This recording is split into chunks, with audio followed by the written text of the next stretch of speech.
The Communist Party of China will hold a key meeting in November to discuss ways to deepen reform. Historically, such meetings, known as Third Plenary Sessions, have been a springboard for major economic change in China. Former leader Deng Xiaoping launched historical reform and opening up policies after a Third Plenary Session held in 1978.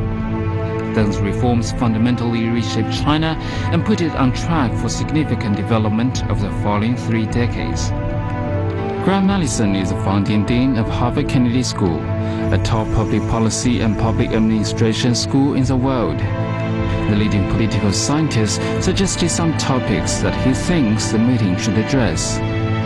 China will start a meeting that will discuss the deepening of the reforms. And what's your expectation of that?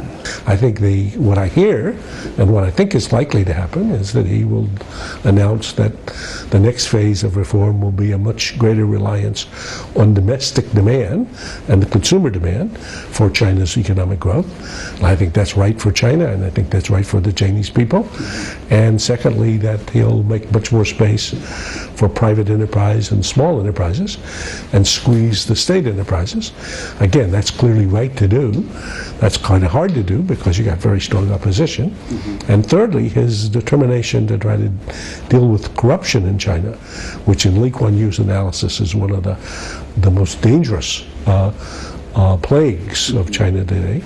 We'll see how that works out. But I think that so far, he seemed to be pretty courageous. And also, how do you think we should combat the erosive effects of corruption? Lee Kuan Yew has given many leaders advice about that, though, and he's very ruthless on this. He says basically that for society, he thinks this is the corrosive and will ultimately undo the hopes for the reform program.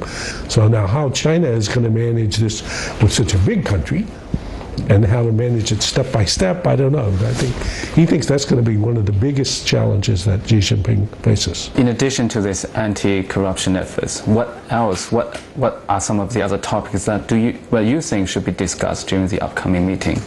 One's betting that what is going to be announced is a major step towards having an economy that's driven largely by consumer demand, not by export growth. So big change to more consumer demand. Secondly, an opening of the economy to more foreign competition, maybe even some significant reforms in financial markets. And thirdly, I think there'll be some significant opening of space for competition among private enterprises, including new companies and startup companies, and squeezing of the state-owned enterprises. So that's the agenda. The question is whether he'll be able to manage the politics of actually doing it. Yeah. We all know that China should kind of reform, but there's always limit. Like, 2 things won't change. Number 1 is a strong central government. Number 2 is a market economy. So, and under this kind of agenda, how do you think China should carry on its institutional reform?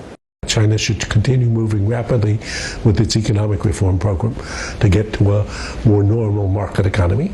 But then beyond that, in the current governance, it should move first to rule of law, and then rule of law has to be enforced by independent judiciary. That's hard to do too, which he says China doesn't have today.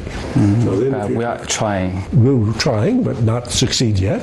He says that for sure, whatever happens, that the current form of governance in China has become outmoded by technology because people have smartphones. This is going to require big stress for the Chinese central government under all these conditions. But I think his picture of the future, which will probably be speeded up if it goes well, which will be more rule of law, which you can already see happening, and more independent judiciary, which you can see happening, and more space for private economy, which you can see happening, and then more independent thinking by people, which you can see happening. So that would be the picture. Yeah. So it's very important to have to maintain the rule of law with a stable legal system and also clear administrative rules. Absolutely, and it's got to appreciate that, like the guardians, it's got a higher responsibility, and that a society will function better in the same way that a market economy functions better if you have a rule of law and if it is independently adjudicated. And are you a believer of meritocracy, where people are rewarded by their abilities instead of their family connection? Yes, and I think actually Lee Kuan Yew's kind of ruthlessly meritocratic. The question of whether or how ruthless a meritocratic system you should have, he understands it's complicated.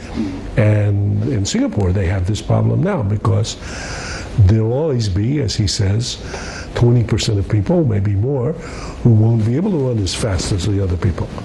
So obviously a humane society will take care of them. Figuring out how to manage a society in such a way that an opportunity for private initiative and private reward and competition gets you the best, which he thinks is the best mechanism for the best, but at the same time doesn't have so much inequality. Now in the US you have this huge inequality growing. China, you have huge inequality growing. Well, this is a big problem everywhere. How do you think this, the concept of the Chinese dream is relevant to the world? Well, I listened to the discussion of the Chinese dream. I'm not quite sure, but I think in one sense the Chinese dream is to be what Deng Xiaoping said, to be rich is glorious, to grow from being poor to be wealthy, and then to have a society and a country that's strong and that's respected, that China will be returned to its natural place, is the way Chinese think of it. So I would say that's a quite normal dream. I think the question of whether, what kind of role China will decide that it wants to play in the world, first in Southeast Asia, then in Northeast Asia, then in Asia, then in the world, that remains to be determined. So, but I think the idea of the China dream makes very good sense, and I think the Chinese whom I know are very proud of what's been accomplished in China and very, hopeful with respect to what's to